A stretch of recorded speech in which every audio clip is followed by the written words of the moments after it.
Hello everyone, welcome you all to my today's video class. আশা কৰো এই COVID-19 tough পিৰিয়ডত সকলো কুশলে আছা। মই যদি লাষ্ট ভিডিও কিটা সকলে চাইছিলা তাত আমি হেলো এলকেনছ আৰু হেলো ৰেঞ্জৰ প্ৰিপাৰেচন প্ৰপাৰ্টিজ আমি শেষ কৰিছো। আজি আমি স্টাৰ্ট কৰিবলৈ লৈছো ক্লাস 12 ৰ second ভলিউমৰ unit 11 that is alcohols, phenols and ethers. As we all know, alcohols and phenols are the organic compounds having hydroxyl group as a functional group and ethers are the compounds having oxygen as a functional group. Okay, before going to the study of their preparations properties, I want to say something about their applications in our day-to-day life. Mohoday kau je kiba ta porha agate ami tehetor day-to-day life logot nu keneke relate hoise ekne ami hoday janatu dorkar. Gotike alcohol phenol pohilero ami tehetor day-to-day life logot related kotha kitaman jani lou. Te ami hokole jano normally jiman tu tomaloke hunisa manhor mukhot alcohols buli kole hoday drinking or kotha monole ahe hindu hetue nohoy alcohols application amar বহুত খিনি আছে। এতিয়া alcohol তো organic compound সাধাৰণতে ধৰিল কিছুমান বস্তু কি হয় অৰ্গানিক ধৰিল পেইন্টস হক বা ড্ৰাগছ হক এনে কি হয় পানীত সলিবল নহয় গতিকে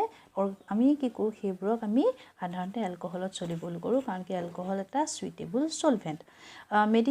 মেডিচিনাল ইন্ডাস্ট্ৰিটো ইহঁতৰ ইউজ বহুত খিনি আছে মেডিচিনছ বোৰ হৈছে ড্ৰাগছ বোৰ হৈছে তোমাৰ অৰ্গানিক কম্পাউন্ডছ তেহেতকো সাধাৰণতে তোমাৰ এলকহলতে সলিবল কৰা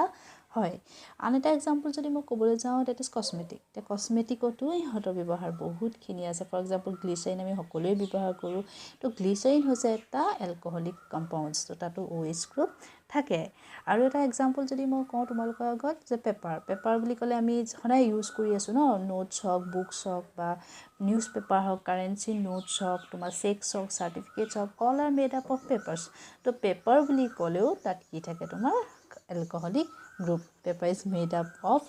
organic compounds containing OH groups. So, etia ভাবাচোন যদি পেপাৰ নহয় তেলে আমাৰ লাইফটো কেনেকুৱা হ'লহেন উইদাউট পেপাৰ আমি ভাল ধুনীয়া ফটোগ্ৰাফছ মাৰিব নোৱাৰিলেহেঁতেন আমাৰ এতিয়া যেনেকৈ আমি এটা হোৱাটছআপত ষ্টৰি দিছোঁ এখন ফটো সেইখিনি আমাৰ লাইফটো ইমান ইণ্টাৰেষ্টিং নহ'লহেঁতেন উইদাউট পেপাৰ গতিকে ইয়াৰ এলকহলৰ ইউজ আমাৰ বহুতখিনি আছে আমাৰ লাইফত বহুতখিনি এপ্লিকেশ্যন সোমাই আছে ফুয়েল হিচাপেও ইউজ কৰা হয় ইহঁতক খুব সহজেই দহন ঘটে গতিকে ইহঁতক ফুয়েল হিচাপেও ইউজ কৰা হয় এইখিনি হৈছে তাতো ডে টু ডে লাইফৰ লগত ৰিলেটেড কিছুমান কথা মই আগবঢ়ালো কিন্তু ইয়াৰ পিছত আমি যাবলৈ যাম এই এলকহল ফিনল বা ইথাৰ্ছবোৰ কেনেকৈ প্ৰিপেয়াৰ কৰা হয় তাতো ক্লাছিফিকেশ্যন নমেনক্লেচাৰ প্ৰিপেৰেশ্যন এতিয়া আমি আগবাঢ়ো তেহেতৰ ক্লাছিফিকেশ্যনৰ পিনে There are two types of alcohols that is aliphatic alcohols and aromatic alcohols. For example, আমি এটো দিছো aliphatic alcohols এটো হৈছে তোমাৰ কি মিথেন মিথেনৰ যদি মই এটা হাইড্ৰোজেন আঁতৰাই দিও তাতে যদি মই এটা OH গ্ৰুপ লগাই দিও it becomes an aliphatic alcohol ইয়াৰ নামটো হ'ব কি মিথানল ঠিক আছে এতিয়া আমি এলকেনছ বুলি ক'লে জানো ফৰ্মুলাটো আছিল CnH2n+2 এলকেনছৰ জেনাৰেল ফৰ্মুলা এতিয়া এটো আছিল এলকেন কি হৈ গল এলকহল দ্যাট মিন্স ইয়াটা হাইড্ৰোজেন কমি গল হৈ যাব কি 2n+1 ইয়াত এটা কি লাগি গৈছে OH এটো হৈছে এলিফেটিক এলকহলছৰ general formula in case of aromatic এটো হৈছে বেনজিন এৰোমেটিক হয় ইয়াৰ যদি মই এটা হাইড্ৰোজেনৰ আঁতৰাই ইয়াত যদি মই OH লগাই দিও it becomes an alcohol আৰু ইয়াৰ নামটো হৈছে কি ফিনল এবোৰ হৈছে এলিফেটিক এলকহল আৰু এটো হৈছে কি এৰোমেটিক এলকহল তে ফিনলটো এৰোমেটিক ইয়াত যদি মই কিবা এটা বেলেগ কম্পাউন্ড মলিকুল লগাই দিও বা গ্ৰুপছ লগাই দিও এটোকো মই এৰোমেটিক বুলিয়ে কম these are aromatic alcohols and these are aliphatic alcohols এটো তুমি তোমাৰ যদি CH3 CH2 লৈ যোৱা তেতিয়া হলে এটো আমি কি বুলি কম ইথানল এতিয়া আমি চাও aliphatic alcohols or classification aliphatic alcohols are the alcohols where hydroxy group is attached to the sp3 hybridized carbon atom atoms এটা ক্লাসিফিকেশনৰ প্ৰথম টাইপটো হৈছে কি ইহঁতক হাইড্ৰক্সিল গ্ৰুপ কেটা আছে প্ৰেজেন্ট কম্পাউণ্ডত number of hydroxyl group present in the compound হেতুৰ ওপৰত ডিপেন্ড কৰি ইহঁতক তিনটা টাইপত ভাগ কৰা হৈছে মনোহাইড্ৰিক ডাইহাইড্ৰিক আৰু কি ট্ৰাইহাইড্ৰিক এতিয়া এটো যদি তুমি CH3 CH2 OH এটো যদি তোমাৰ OH গ্ৰুপ এটা আছে এটো হৈছে কি তোমাৰ ইথানল এটো এটা মনোহাইড্ৰিক এলকহল আৰু যত তুমি মন কৰা এই যেটো OH যেটো কাৰ্বনত লাগি আছে এই কাৰ্বনটোৰ হাইব্ৰিডাইজেশ্যন হৈছে কি sp3 সিগমা বন্ড 1 2 3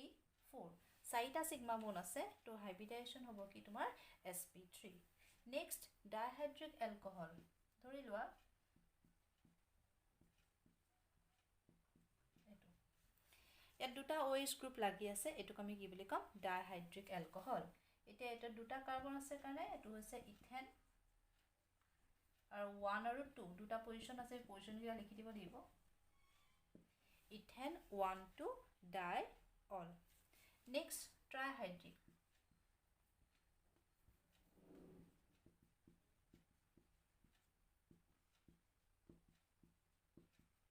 এটো হৈছে ট্ৰাইহাইড্ৰিক এলকহল যত OH কেটা আছে তিনটা আছে ইয়াৰ নামটো হ'ব প্ৰপেন 1 2 3 ট্ৰাইঅল প্ৰপেন 1 2 3 ট্ৰাইঅল তো এইকিটা হৈছে তোমাৰ মনোহাইড্ৰিক ডাইহাইড্ৰিক আৰু কি ট্ৰাইহাইড্ৰিক alcohols where OH group attached to the sp3 hybridized carbon atom next OH লাগি থকা কাৰ্বনটোৰ নেচাৰটোৰ ওপৰত ডিপেন্ড কৰিও তেহেতক তিনিটা টাইপত ক্লাসিফাই কৰা হৈছে those are primary secondary and tertiary ইয়াত যদি চোৱা OH লাগি থকা কাৰ্বনটো যদি এটা কাৰ্বনৰ লগত লাগি থাকে তেতিয়াহলে এটো কোৱা হয় প্ৰাইমেৰী বা যদি এটো অকল হাইড্ৰোজেনৰ লগতো লাগি থাকে তেতিয়াও আমি এটো প্ৰাইমেৰী বুলিয়ে কম নেক্সট OH লাগি থকা কাৰ্বনটো যদি দুটা কাৰ্বনৰ লগত লাগি থাকে তেতিয়া এটোক আমি কি বুলি কওঁ সেকেন্ডাৰী আৰু যদি হে OH লাগি থকা কাৰ্বনটো তিনটা কাৰ্বনৰ লগত লাগি থাকে তেতিয়া হলে আমি কি বুলি কম টাৰশাৰী তো প্ৰাইমেৰী সেকেন্ডাৰী আৰু আমি কি পাও টাৰশাৰী OH লাগি থকা কাৰ্বনটো যদি তোমালোকে ইয়াত প্ৰাইমেৰী সেকেন্ডাৰী টাৰশাৰীটো মন কৰা ইয়াত কাৰ্বনটোৰ হাইব্ৰিডাইজেশ্যন হৈছে কি তোমাৰ sp3 hybridized carbon atom তো প্ৰাইমেৰী সেকেন্ডাৰী টাৰশাৰীটো OH sp3 hybridized কাৰ্বনৰ লগতে attached হৈ থাকে নেক্সট হৈছে তোমাৰ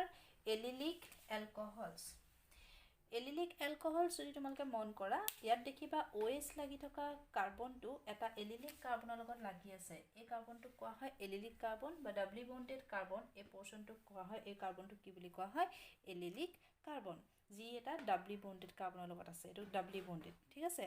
এতিয়া OH লাগি থকা কাৰ্বনটো এটা ডাবলি বন্ডেড সিস্টেমৰ লগত লাগি আছে বা এটা এলিলিক কাৰ্বনৰ লগত লাগি আছে তেতিয়া এবোৰ কি বুলি কোৱা হয় এলিলিক এলকহলস আৰু ইয়াতো যদি তুমি মন কৰা এই কাৰ্বনটোৰ হাইব্ৰিডাইজেশ্যন হৈছে কি তোমাৰ sp3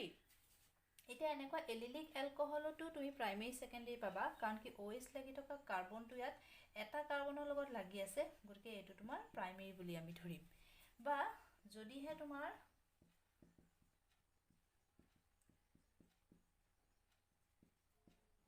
এনেকুৱা হয় তেতিয়াহলে হেতুক আমি কি বুলি কম সেকেন্ডাৰী বুলি ধৰিম আৰু যদি হে তোমাৰ এনেকুৱা হয় তেতিয়াহলে হেতুক আমি কি বুলি কম টাৰশাৰী এলকহল যদি তিনটা কাৰ্বনৰ লগত লাগি আছে তেতিয়াহলে টাৰশাৰী যদি দুটা কাৰ্বনৰ লগত লাগি আছে সেকেন্ডাৰী যদি এটা কাৰ্বনৰ লগত লাগি আছে তেতিয়াহলে কি হ'ব তোমাৰ প্ৰাইমেৰী গতিকে এলিলিক এলকহলস ব্ৰক আমি প্ৰাইমেৰী সেকেন্ডাৰী টাৰশাৰী হিচাপেও ক্লাসিফাই কৰিব পাৰো তাৰ পাছৰ ক্লাসিফিকেশনটো হৈছে কি তোমাৰ বেনজাইলিক এলকহলস লাইক দিস এটো হৈছে এটা বেনজাইলিক এলকহলৰ মই এক্সাম্পল দিছো এটো কোৱা হয় বেনজাইল এলকহল ইয়াৰ নামটো হৈছে কমন নামটো হৈছে বেনজাইল এলকহল এতিয়া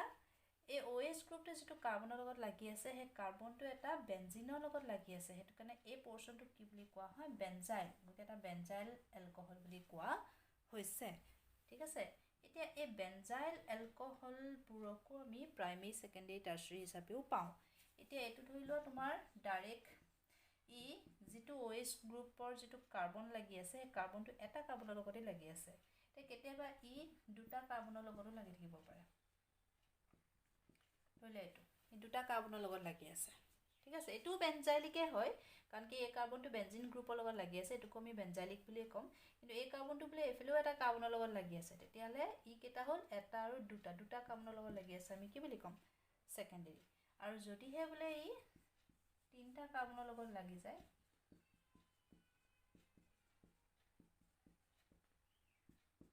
তেতিয়া হলে আমি কি বুলি কম টাৰশিয়াৰী গতিকে প্ৰাইমেৰী সেকেন্ডাৰী আৰু এটো হৈছে তোমাৰ কি টাৰশিয়াৰী এটো হৈছে সেকেন্ডাৰী এটো হৈছে primary গতিকে benzylic alcohols are also classified as primary secondary and tertiary where the carbon attached to the OH group is sp3 hybridized the carbon to hybridization hoise ki tomar sp3 yat jodi choy yatu sp3 yatu sp3 etia hu ami last classification jetu hoise ki vinylic alcohols vinylic alcohols মানে এনেকুৱা যত OH গ্ৰুপটো এটা ডাবলি bonded কাৰ্বনৰ লগত লাগি থাকে এটো হৈছে vinylic এই পোৰশনটো কি বুলি কোৱা হয় vinylic যেটো কমন নেম vinyl তো এনেকুৱা ডাবলি বন্ডেড কাৰ্বনৰ লগত যদি লাগি থাকে আমি এটো কি বুলি কোৱা হো vinyl alcohols ইয়াৰ নামটো হৈছে কমন নেমটো হৈছে vinyl alcohol ঠিক আছে এতিয়া তুমি যদি সোৱা ফিনল এটো আমি ফিনল বুলি কলো এটা ফিনলটো যদি তুমি এই কাৰ্বনটো সোৱা যেটো কাৰ্বনৰ লগত এই অক্সিজেন লাগি আছে হে কাৰ্বনটো কি হৈছে এটা ডাবল বন্ডেড নহয় জানো এটো ডাবল বন্ডেড গতিকে এটো ডাবলি বন্ডেডৰ লগত আছে গতিকে এটো হৈছে তোমাৰ ভিনাইল ঠিক আছে এটো ভিনাইলিক এলকহল বা তুমি যদি লোৱা এটোকো লব পাৰা এটো এটা এলকহল ঠিক আছে কিন্তু ইয়াতো তোমাৰ OH লাগি থকা যেটো কাৰ্বন হে কাৰ্বনটো হৈছে ডাবলি বন্ডেড কাৰ্বন গতিকে এটো হৈছে ভিনাইল গতিকে এটোকো আমি কি বুলি কম ভিনাইলিক এলকহল এটা মন কৰিবলগা কথা হৈছে যেটো ডাবলি বন্ডেডৰ লগত OH লাগি আছে এই কাৰ্বনটোৰ হাইব্ৰিডাইজেচন হৈছে কি sp2 তোমালোকে দেখিছাই এটোটা ডাবল বন্ড আছে নহয় এই সিগমা বন্ড কেটা আছে এটা দুটা তিনটা তো তিনটা সিগমা বন্ড আছে তো তিনটা সিগমা বন্ডৰ ফৰ্ম কৰিবলৈ হলে এটা তিনটা হাইব্ৰিড অৰবিটেলৰ প্ৰয়োজন তো তিনটা হাইব্ৰিড অৰবিটেল আমি কেতিয়া পাম যেতিয়া তাৰ হাইব্ৰিডাইজেচন কি হ'ব sp2 গতিকে এটা হাইব্ৰিডাইজেচন আছে sp2 তুমি এইগিটাটো যদি সোৱা ইয়াতো এই কাৰ্বনটোৰ হাইব্ৰিডাইজেচন হ'ব sp2 বা এই কাৰ্বনটোৰ হাইব্ৰিডাইজেচন হ'ব তোমাৰ কি sp2 so these are the classifications of alcohols তাৰে তুমি monohydric dihydric trihydric পালা তাৰ উপৰি তোমালোকে প্ৰাইমেৰী সেকেন্ডাৰী টাৰশিয়াৰী দেখিলা জিব্ৰত OH লাগি থকা কাৰ্বনটো sp3 হাইব্ৰিডাইজ আছিল কিন্তু এইখিনিত হৈছে যেটো কাৰ্বনৰ লগত OH লাগি থাকে তাত হে কাৰ্বনটোৰ হাইব্ৰিডাইজেচনটো কি হয় তোমাৰ sp2 এইখিনি তেহেতৰ মই ক্লাসিফিকেশন খিনি দেখাই দিছো নেক্সট ভিডিওটোত মই হেতৰ নমেনক্লেচাৰ খিনি দেখাম আৰু তাৰ লগতে প্ৰিপাৰেচন লৈ যাম আশা কৰো তোমালোকে ভিডিওটো ভাল লাগিছে বা বুজি পাইছা যদি ভাল লাগিছে তেতিয়া হলে লাইক আৰু শেয়াৰ কৰিবা আৰু পাৰিলে সাবস্ক্ৰাইব কৰিবা যদি হেতেলৈকে সাবস্ক্ৰাইব কৰা নাই okay thank you all for watching